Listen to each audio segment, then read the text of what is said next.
Well, Felix, the end of practice for the Indianapolis 500 today with Carb Day concluding proceedings here. Where are you at with the car, you feel, ahead of the greatest spectacle of racing? I think we're in a good window.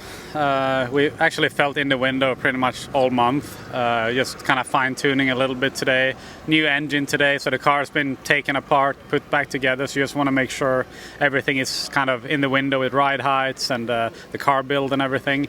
I'd say we started off a little bit off where we left off, but then we ended pretty good again. So we're happy. We can still tune on some things. We have 2 days now to think about things before we roll out. But we're probably going to start pretty close to where we are now.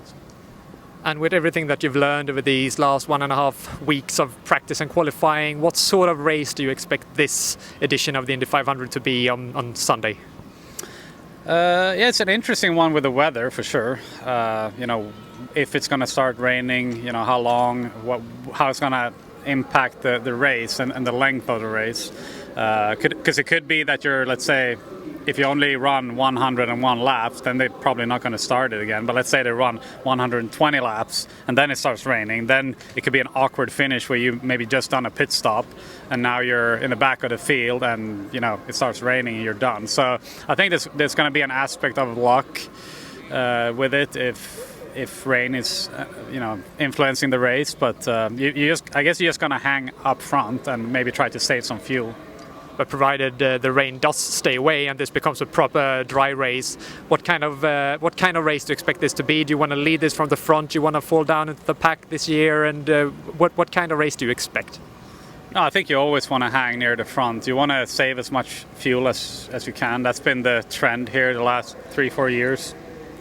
If you can hang around top 9, top 8, that's where you want to be. And then at some point you want to work yourself forward at some point, normally in the pit stops, if you can work yourself forward, that's very good. And kind of still, you don't want to be further back than like 12th, because then the air gets really dirty and it's hard to do anything from there. So I think I got it kind of dialed down, and I've done this race 5 times now, so I feel like I've been able to read it in a different way. But for sure, it's things can happen on track that you can't predict.